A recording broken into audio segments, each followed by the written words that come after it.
भारत ने बिछाया ऐसा जाल जिसमें दुनिया का सबसे चालाक देश खुद फंस गया। उसकी वो तकनीक जो पूरी दुनिया पर करती थी, राज अब हो गई ध्वस्त। अमेरिका से लेकर रूस तक जो नहीं कर पाए, वो भारत ने कर दिखाया। चीन जो औरों को कर्ज में डुबोता था, आज खुद 1.4 ट्रिलियन डॉलर के नुकसान में डूब चुका है। अब लाख कोशिश कर ले, वो कभी इस झटके से उबर नहीं पाएगा। चीन भारत को एक ऐसी रणनीति में फंसाना चाहता था जिससे भारत की अर्थव्यवस्था पूरी तरह चीन के कंट्रोल में आ जाए। उसका प्लान था कि भारत हर जरूरी चीज के लिए चीन पर निर्भर हो जाए। मोबाइल, इलेक्ट्रॉनिक्स, दवाइयाँ, खिलौने, सोलर पैनल, मशीनें और केमिकल सब चीन से आए। भारत सिर्फ इस्तेमाल करे और बदले में चीन को पैसा दे। इसी तरह चीन भारत को कमजोर कर देना चाहता था। उसका सपना था कि भारत कभी आत्मनिर्भर न बन पाए। चीन ने श्रीलंका को कर्ज दिया और उसका बंदरगाह हड़प लिया। पाकिस्तान को मदद दी और उसका भविष्य गिरवी रख लिया। नेपाल और अफ्रीका के कई देशों को भी उसी जाल में फंसा दिया। भारत के लिए भी चीन ने वैसी ही तैयारी कर ली थी। वो चाहता था कि भारत उसके बनाए हुए सिस्टम में फंसे और उसी पर निर्भर हो जाए। लेकिन भारत ने समय रहते सब समझ लिया और तुरंत चीन के खिलाफ योजना बनानी शुरू की। भारत ने चीनी कंपनियों के टेंडर रद्द किए, कई ऐप्स बैन किए गए, रक्षा उपकरणों और इलेक्ट्रॉनिक सामानों में चीन पर निर्भरता कम की गई। भारत ने मोबाइल मैन्युफैक्चरिंग में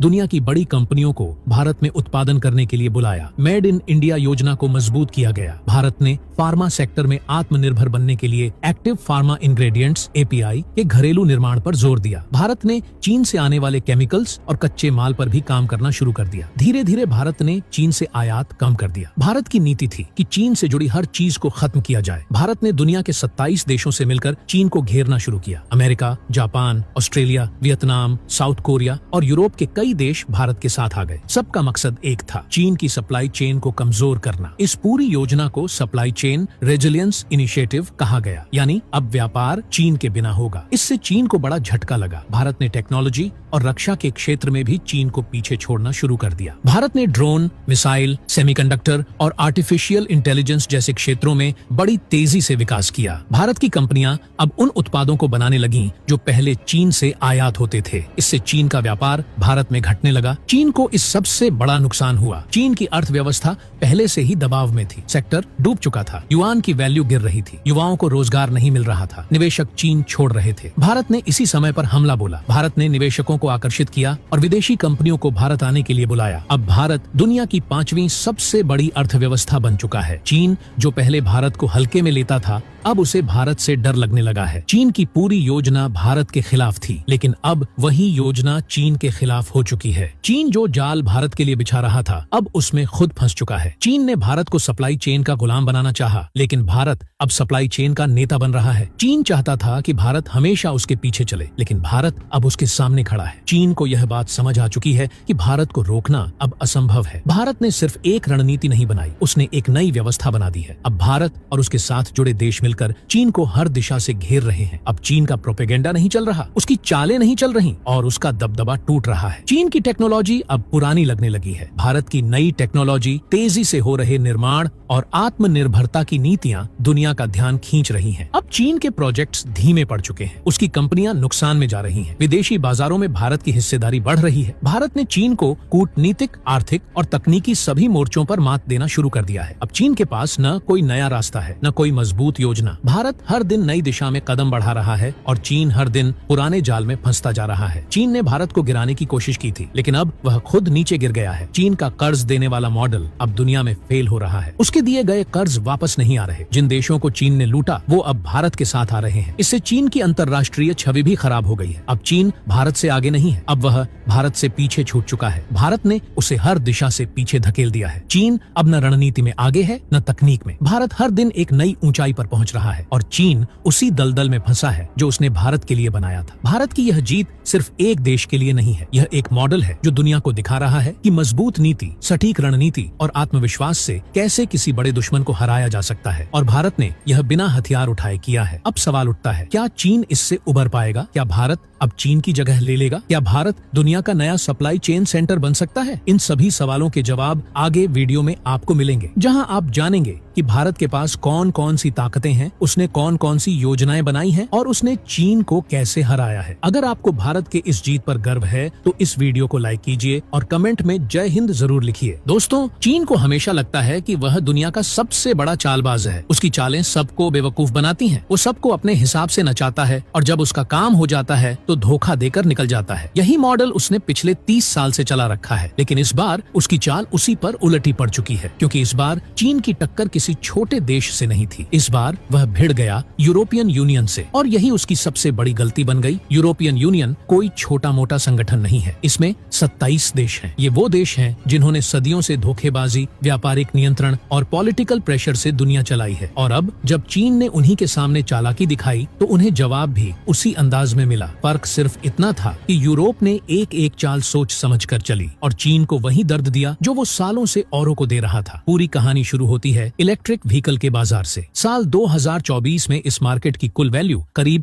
$75 बिलियन है। हर साल यह बाजार 10% से ज्यादा की दर से बढ़ रहा है। आने वाले 4 से 5 सालों में यह मार्केट $1.4 ट्रिलियन को पार कर जाएगा। यानी जितनी वैल्यू दुनिया के 100 से ज्यादा छोटे देशों की कुल जीडीपी की होती है, उससे भी ज्यादा बड़ा सिर्फ इलेक्ट्रिक व्हीकल का बाजार होने वाला है। इसी बाजार को हथियाने के लिए चीन ने अपनी कंपनियों को खुलकर सब्सिडी देना शुरू किया। अगर किसी चीनी कंपनी की इलेक्ट्रिक कार की कीमत $20,000 होती तो चीन की सरकार उसे सीधा $3,000 की सब्सिडी दे देती। इसका मतलब ग्राहक को वो गाड़ी सिर्फ 17,000 में मिलती, जबकि दूसरी विदेशी कंपनियों की वही गाड़ी 22,000 से $25,000 में आती। इससे चीन की कारें हर बाजार में सस्ती दिखने लगी। ये वही मॉडल था जो चीन ने पहले स्मार्टफोन मार्केट में अपनाया था। उन्होंने भारत में अपनी कंपनियों को भारी सब्सिडी देकर लावा, माइक्रोमैक्स, इंटेक्स जैसी भारतीय कंपनियों को बाजार से बाहर कर दिया। अब वो गेम चीन इलेक्ट्रिक व्हीकल में खेलना चाहता था, लेकिन इस बार सामने भारत नहीं था, सामने था यूरोप। यूरोप ने सबसे पहले चीन की इस सब्सिडी पॉलिसी को पकड़ लिया। यूरोप ने कहा कि अगर कोई देश अपने उद्योग को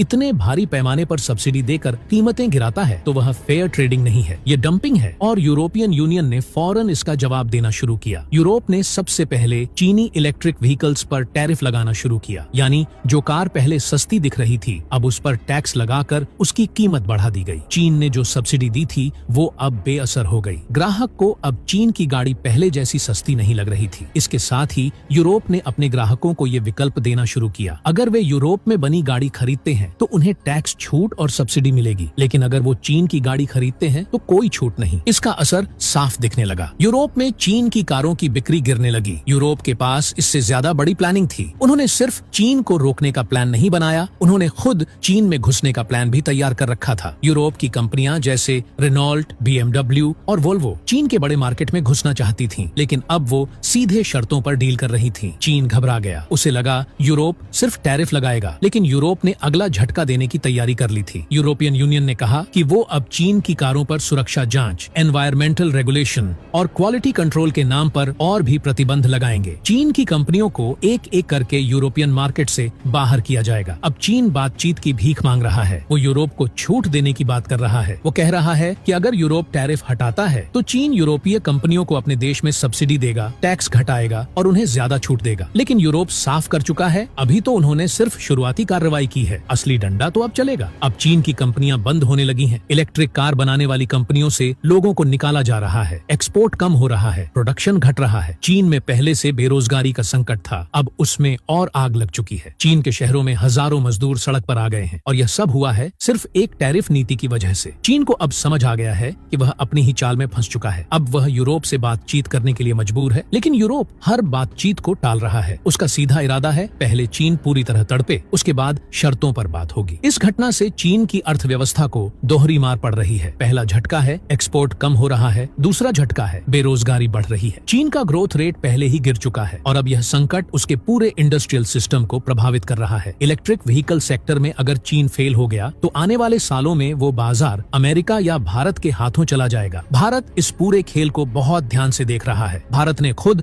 अपने देश में इलेक्ट्रिक व्हीकल्स के लिए PLI स्कीम, बैटरी मैन्युफैक्चरिंग और ग्रीन टेक्नोलॉजी को लेकर बड़ा काम शुरू कर दिया है। टाटा, महिंद्रा, ओला और कई कंपनियां घरेलू कारों को ग्लोबल स्तर पर उतारने के लिए तैयार हैं। भारत अब वही कर रहा है जो चीन करता था, लेकिन नियमों और कानूनों के दायरे में रहकर। अब चीन के पास ज्यादा विकल्प नहीं है। यूरोप उसके खिलाफ निर्णायक मोर्चा खोल चुका है और भारत उसे धीरे धीरे अलग थलग करने में मदद कर रहा है। अमेरिका पहले ही चीन से दूरी बना चुका है। जापान, कोरिया, ऑस्ट्रेलिया, भारत और अब यूरोप, ये सारे देश चीन के चारों ओर दीवार खड़ी कर रहे हैं। चीन का डर अब साफ दिखने लगा है। उसकी सरकारी रिपोर्टें खुद मान रही हैं कि यूरोप की नीति की वजह से चीन को आर्थिक नुकसान हो रहा है और अगर बातचीत जल्दी शुरू नहीं हुई तो यह नुकसान स्थायी हो जाएगा। चीन अब भी सोच रहा है कि बातचीत से हल निकलेगा, लेकिन यूरोप को पता है जब तक चीन को उसकी भाषा में जवाब न मिले तब तक वह सुधरने वाला नहीं है। अब दुनिया को तय करना है वह एक ऐसे देश के साथ चले जो धोखे और सब्सिडी से बाजार हड़पता है, या एक ऐसे देश के साथ जो ईमानदारी से मुकाबला करता है जैसा कि भारत कर रहा है। तो दोस्तों, अब आप बताइए, क्या चीन की यह हार उसे कुछ सिखाएगी? क्या भारत इस मौके का फायदा उठाकर नया लीडर बन सकता है? क्या यूरोप की नीति चीन के मॉडल को तोड़ सकती है? अपनी राय कमेंट में जरूर दीजिए। जय हिंद, जय